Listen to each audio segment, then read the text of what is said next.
Hey guys, thank you for tuning in to the MMA Lads podcast. I'm your host Max, and this is my co-host Kevin. We're going to be talking about UFC 312, Sean Strickland versus Dricus du Plessis. So stay tuned for the best picks.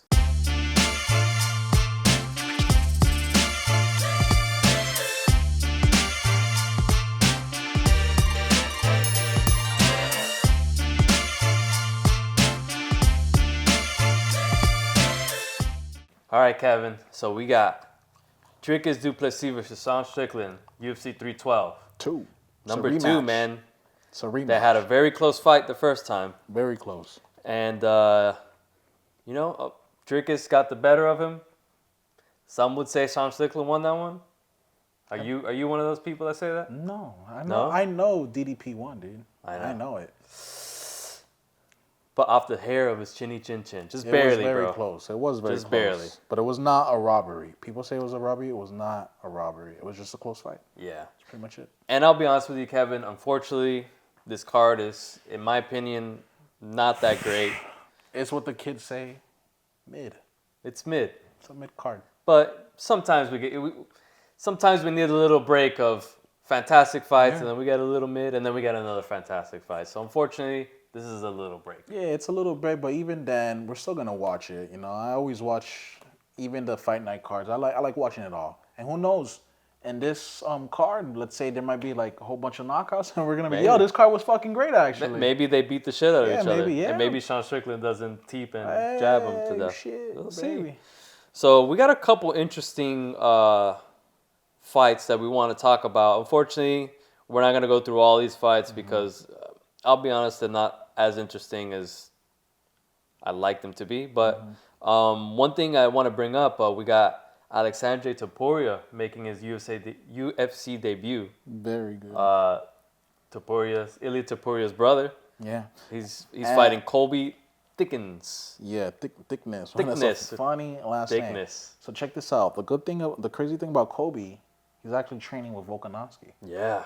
And then Alexandre, he's obviously Topuria's brother. So this is like a little rematch or something like that. Interesting. So it's a good exciting fight for one of the prelims. Yeah, so that should be one to watch for sure. The odds are not out on that one yet. No, not at all. I think it might be the debut for the both of them, actually. Yeah, and if I'm not mistaken, Topuria was scheduled to fight somebody else. He was. And Colby's coming in on a short notice, so that's probably why we don't have the odds for that. And the crazy thing, too, is actually at bantamweight. His older brother is fighting in a lighter weight class. Yeah. That's real cool. So this next one we got, we'll talk really quick about the main card. There's a couple good ones. We'll give you the odds on this one. So we got Jake Matthews versus Francisco Prado. So the odds are Jake Matthews minus 218, Francisco Prado plus 180. So this one, I'll start with this one. I think I'm going to go Jake Matthews. He's coming up off a win. Francisco Prado's last fight was a loss. I think Jake Matthews, I think his wrestling's pretty good. He does have, let's see, let's take a look at these stats real quick. So he has a 35% submission rate, but the other guy has a higher submission rate. Interesting. But Jake Matthews has a 1.5 takedown average, as opposed to the other guy has 0 takedowns. Okay. Takedown defense, look at this, 64% takedown defense. Uh-oh. That's pretty good. Uh-oh. That's pretty freaking good. You know what that means, right? Yeah. So overall, I think Jake Matthews might get this win based off wrestling alone. Yeah. The stats are, it's in his favor, basically. Yeah, so. I'd take this at the minus 218. Yeah. And I'd take it money line. What I do think, though, is that I think Francisco, he's a knockout artist. He has a knockout before. So if Jake Matthews could avoid that and just wrestle, and put some grappling, obviously, we don't want to see no boring wrestling. Right. It'll be exciting, too. He has a much higher chance of winning the fight. That's the game plan for sure. Okay? Yeah. But if you look here, Jake Matthews has less absorbed strikes per minute, which plays a bigger factor. So he's great at defense. He's great at defense. You saw his yeah. takedown defense. His It's a lot defense higher. overall is a lot higher. I mean, let's see. The takedown defense of Francisco is not too good, 25%. Yeah.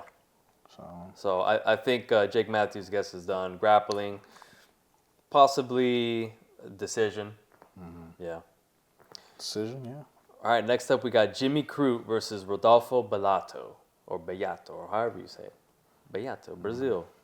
So we got Jimmy Crute at plus 140 and Rodolfo at 160. Actually, I don't think I've seen this Rodolfo guy fight before. Have you? I'm not too familiar with his game plan. or Pretoria. I think that's what the guy's name is. Okay.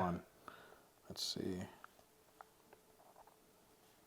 Yeah, but Jimmy Crute's coming off a loss as well. He is coming off a loss. Yeah. Let's see.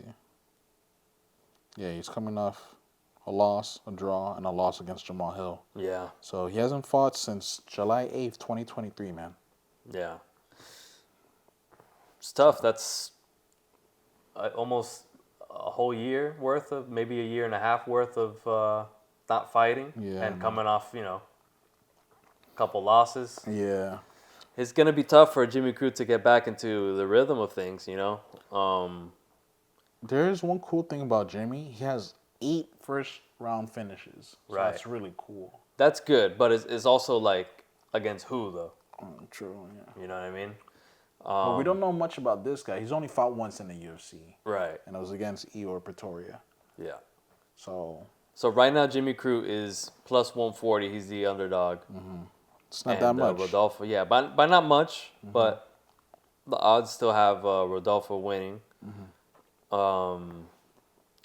out Rodolfo the has a stats. higher KO percentage, but he also has longer average fight time, Yeah. which means he's probably gonna bring that shit to a decision. Yeah, if he wins, I could probably see that. I could see another decision win for the favorite minus 166. You gonna go for Rodolfo? I'm gonna go Rodolfo decision money line. All right, bet. So check this out. You know what I'm gonna go? I'm gonna go with my boy. He's fighting for his country, Australia. What's up? Stand up. First round. First Finish. round. Yeah, let's go. He has 8 first-round finishes. Why not? Let him have. He's been out for a long time. Let him have one. It's possible. At light Let him heavyweight, it's have one. possible. Let him Okay. have one. I'm rooting for you, Jimmy. Let's get this shit. Let's get this bag. Let's see. All right, here we go. We got some big boys coming up. Oh man. Justin Tafa versus Talison Teixeira. Look at Tallison's record. I think Yeah. 1-0. 1-0. I think he fought in Dana White's Contender Series. I think he's a kickboxer. He's transitioning into MMA, and he won his Dana White Contender Series. Interesting. So I think that's what it is. Yeah. Not gonna lie, Max. It's kind of crazy. This is the third fight of the night Right. of the main card. Yeah. It's actually kind of crazy. Yeah. This is something that should be like in, Like the prelims. or like something. even on a prelim fight night. Yeah. Yeah. I agree. That's what I'm saying. But they're in Australia. Justin is Australian, right? Or is he New Zealand? Yeah, he's probably one of those. Yeah. He's one of those for sure. So, New Zealand. Yeah, New Zealand. Oh, there you But go. it's close by. The So Australians rep there. I think that's why they're putting it there. Right. And he does have a name. Yeah. He's a heavyweight, so. But these guys need a bang. Yeah. These guys need to bang. They have to bang. Heavyweight division's kind of it's a bit shaky right now, Right. dude. Dude, honestly, so I'm glad you mentioned that. Recently, Jairzinho Rosenstruck actually was removed from the UFC roster. He just had a fight against, what's this guy's name? Sergey Pavlovich. And unfortunately, it was not an exciting fight. Sergey, he got the win, but he turned it into a wrestling match. Ground and pound. He had to do what he had to do and made it work. Jairzinho couldn't get up. You know what I mean? And unfortunately, the fight wasn't very entertaining, and I guess they decided to cut Jairzinho. So that's one of those things is like heavyweight division needs somebody that can stand out right now. Yeah. You know what I mean? Yeah, Oh, we got you got the top. Tom. We got the top dogs. Yeah, Tom Aspinall. But honestly, like, there's a lot of guys that are coming up off losses that are not really going to be able to fight for the title. And that Volkov Cyril Gane was a stinker. I hated it. That was a really bad fight. Volkov won that fight, man. Yeah. So that was one of the ones where like, hey, these guys could be fighting for the title, but they made it boring. Sergey and Jairzinho, maybe Sergey could have maybe won and had a shot at the title, but he won it off something really boring. Kind of a boring decision. So yeah, heavyweight, they need somebody that can stand out and make things interesting. And I think that's probably why they got this guy Tylerson. Yeah. Because his debut was pretty exciting. He got like a knockout. I remember seeing it. And I guess, and Dana White's Contender Series, they hired a lot of heavyweights. Yeah. They hired a lot of heavyweights because they want that heavyweight division to be exciting once again. Because right now it's at a lackluster. So they're getting all these fresh, young, tall, long, athletic dudes that could really shake up that heavyweight division. Right. They need it. They for sure need it. it. There's no odds for this one yet because I feel like this one was a last-minute ad. Probably. Unfortunately, this one's tough to call for me because Tafa can bang, bro, but he knows how to lose at the same time. You know what I mean? He's like, he can knock you out or he just gets beat up. You know what I mean? So, and his record speaks for it, 7-4. But the other guy, he's coming up. He's a kickboxer, but MMA record 1-0. That's not really something I would even think about putting money on. If Justin he's a heavy hitter. If he just connects, I feel like Justin could win. He could. You are the veteran. You have more experience than this guy. So, prove to him, hey, man, welcome to the UFC. Bang. Give him a fresh knockout, dude. Yeah. So you're going to go Justin Tafa? I'm definitely going to go with Justin Tafa. Okay. I feel it, man. I feel it. I can see it. But then again, that would really suck if the UFC really wanted to invest in this Tyson guy. Hey, come on, we need to make it better. And he just gets clobbered. Yeah. Let's look at the range. 83 inches. Holy shit. Wow. Yeah, he could really push back. He could definitely kick and push back Justin Tafa, create that distance. And this Tyson, he does not have knockout power too. So use your brain, keep that distance, and he has a chance of winning. Yeah. He's 7 inches taller than him, me, I'm rooting for Australian, sort of, so it'll be exciting to see Justin Tafa win. Yeah. All right, we got the co-main, women's co-main. Oh, boy. This one's an interesting one. I mean, this is a big Tatiana Suarez had this a long time coming. Yeah, Unfortunately, man. She had to take she was sick, man. An injury break, but Zhang Weili versus Tatiana Suarez. Very interesting. I like this fight. Tatiana Suarez is undefeated. Zhang Weili, I mean, if you've been following the sport, you know Zhang Weili can bang. She's one of the best. She's very, very good. Very technical, very fast. Her fight IQ is very good. Both these fighters are coming up off a win, which, it's going to be very interesting. So why don't you want to get into... Well, let's get into the odds real quick. So this is kind of crazy. It is kind of crazy. Slight underdog, Zhang Weili, plus 102. I don't know versus how. Tatiana Suarez minus 122. I don't know how. Interesting. I mean, I kind of get it. Tatiana is a straight wrestler. Right. She's been wrestling since she was 3 years old. Undefeated too. Great grappler and everything. Yeah. But still, we're talking about the champion. Right, I know. And to me, Zhang Weili had much harder fights. She has a crazy grit. Right. That fight with Joanna was one of the That's probably the best female fight in history. Oh, for sure. For sure. Yeah. That was crazy. And I loved every second of that fucking fight. Weili really showed that, damn, she has the heart of a fucking champion. Yeah, she does. She really does. So I'm surprised she's the underdog. I'm actually really surprised. But hey, man, maybe the UFC knows something that I don't know. But here's the thing. It's like Zhang Weili has almost double the experience that Tatiana Suarez has. If you look at her, she's got 25 wins, 3 losses. Yeah, 3 losses, but you're fighting the top dogs of your division. Absolutely. You know what I mean? It can happen. It's very possible. But almost more than double Tatiana Suarez is 11-0. She hasn't been fighting the top dogs. You know what I mean? Like Zhang Weili has. And you know what I've been seeing in the embeddeds? I've been seeing Weili training strictly on wrestling and jiu-jitsu. Just straight training. And you could tell she's a great student. She's really learning and listening to her coaches very well. So the coaches, if they know what's up, what's happening, and she listens right, I feel like it could go the distance and she could probably win. Right. So, yeah, I think I'm going to take Zhang Weili at plus 102. I mean, just based off fight experience, she's fought the top dogs. She has very high fight IQ. So I know that she's studying the tape. Absolutely. I think Zhang Weili is going to be prepared for Tatiana's wrestling. I believe it too. You know, that's definitely Tatiana's strong suit, but I think Zhang Weili will be ready. She's got the striking also to keep her at bay too. Great striking. Way better striking than Tatiana. But the only thing is if Tatiana gets a hold of her, it could be, could be an issue. Yes, sir. So you're going to take the plus 102, right? I'm definitely going to take that 102. Would you do decision? I feel like decision, yeah. Yeah. Weili doesn't really have knockout power, right? No.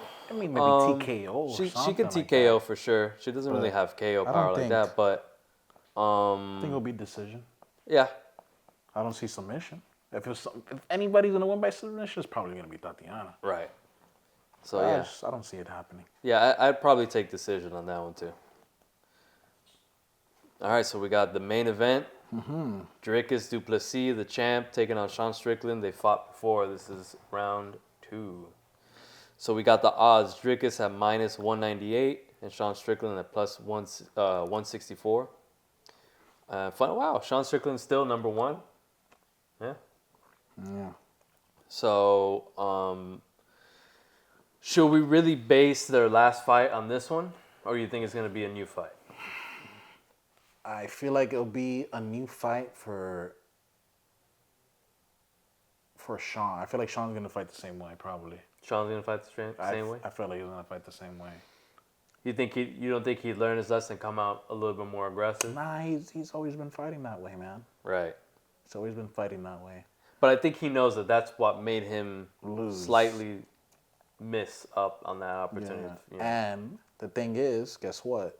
Dricus, he's like, he's probably gonna do the same shit. I'm gonna avoid that. Guess what? I'm gonna do this. He's not gonna see this coming at him. He's not gonna see this. Boom, boom, boom. Dricus is gonna do a lot more different shit. Yeah. I feel like Sean's probably thinking, oh yeah, it might be the same way. He's unpredictable, but I'm just gonna same shit like always. Yeah. I feel like Dricus is gonna be the much different fighter and probably be more aggressive. So Sean, I don't know. I don't know much about Sean. So Yeah, I hear what you're saying. I definitely think this is going to be a slightly different fight. I think both of them know that since that last fight was so close, but it was more tactical. And I felt like they were a little bit more reserved up until the last couple rounds where they really started. I think it was really that last round was when, all right, they started turning up the pace a little bit. I feel like that's what Sean needs. Right. Into the first round. Because if you look, Sean's wins, he's always talking about, let's stand and bang, stand and bang. He doesn't really stand and bang. He'll teep, he'll jab, he has good defense, I'm going to admit. Of course. Sean Strickland has good defense. One of the best. And he uses like that. He's kind of like a shell, and he's always pumping out that jab, if you notice. And Dricus, it works. He's susceptible to getting hit.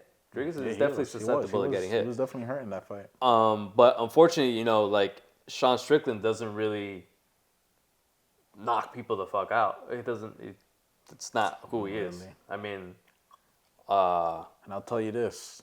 Dricus said he wants to prove a statement. Yeah. He wants to knock out Sean. 46% of Sean's fights are decision. Decision wins. Exactly. Average fight time, 15 minutes. And look at decision by du Plessis, 9%. Yeah. Du Plessis goes in for the kill. Right. And I think he's going to go for the kill. Du Plessis has more strikes landed per minute. Slightly, not by a lot. That's still crazy. But yeah, when you think of Sean Strickland, you think of, he's a stand-up guy, he's striking, and you always think of Du Plessis, he's a wrestler. Yeah. But I mean, the stats don't lie. Look at the significant strikes landed per minute. Significant strikes is higher. They both absorb a lot. Sean Strickland, obviously, his A little defense bit is better, more. for sure. But when we go into grappling, I mean, look at this takedown average 3 So check per this out. 15 minutes. Sean does have great defense. Yeah. He could wrestle. He could do just some jiu-jitsu. But Duplessis is the one that's the aggressive one. Mm-hmm. Duplessis is going to take him down. Yeah. Now, I think Duplessis knows that he has to take him down, and I think Duplessis might lock in a submission. Hey, he did it to Izzy, man. Yeah, I don't think this one is going to go to another decision. I think they know in their head this can't go to another decision. True. But I feel like they both know that, and they're both going to play it smart. And it just might end up being a decision again. Yeah? Probably.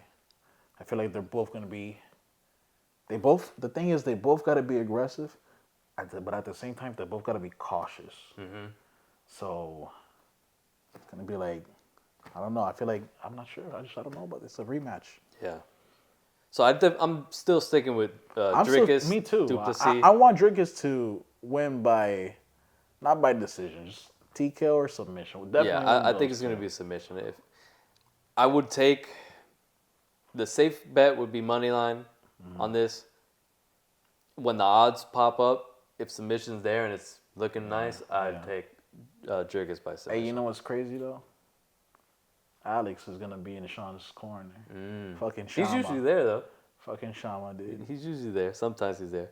That's fucking Shama. Let's see. He's That's just gonna Isn't that be funny? mean mugging. If Strickland loses, they're gonna zoom in to Pereira. Hey, but mean check this mugging out. Dricus. DDP said, "Yo, if I beat Sean, I want to go for that 205, double champ." He needs to defend his belt a little more. You think so? One more time? He needs either Hamzat Oh shit. or he needs to fight Nasruddin. Okay. Imavov. After that Nasruddin Nah, win against Izzy. I want Hamza. I want Hamzat, bro. It'll make it more exciting. Extremely. Way more exciting. Extremely. Imagine if DDP beats Hamza. That'd be crazy. Then he's collecting. He's collecting stock. Infinity Stones. He's got fucking Israel Adesanya, Sean Strickland, You know what's crazy, Max? Robert Whitaker. You know what's crazy? I hate how DDP fights. I do. I hate it, but I knew it since the beginning. I felt it in my gut. Oh, he's gonna win. He's gonna be champion. I told myself he's gonna be champion. Actually, Yeah. It's because of his stupid way that he fights. He did some voodoo or something in South Africa. That He's just fucking tenacious, bro. That's what it is. The way he fights is dumb, but guess what? It works. It works. And that's crazy. Look at him now. He's undefeated in the UFC. Wow. Undefeated in the UFC. That's crazy, yeah. I think he only has like 2 losses, exactly. 2 losses. Yeah, you're right. I think one of the losses, he said it was like he wasn't focused, and the second one, like it was a lower weight class, at 170. Wow. So ever since that last loss at 170, he just went up in weight, and he became double champ in his in whatever fighting league that he was in South Africa, which is pretty crazy. Pretty crazy. But yeah, hopefully, I mean, let's hope it's not another slow start. No, I don't think so at all. And also another thing, he fixed his nose. Remember Oh, he that? did. He fixed his you're nose. right. He did 5 rounds. You're right. He did 5 rounds. Wasn't no problem. tired. That was the whole thing. I was like, oh, is Dricus going to get tired? Is he going to get tired? Yeah. Fixed his nose. He did the whole Look at 5 him. rounds. So he's Yeah. good to go. But yeah, so let's do a 3-person parlay. Let's get some locks in. So with this, let's go. I'm gonna go Dricus. Let's play it safe. Let's do Dricus money line. Zhang Weili. I'm taking it at plus 102.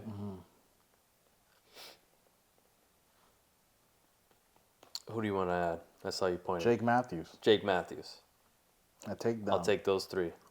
That's pretty solid. Yeah, that's pretty solid.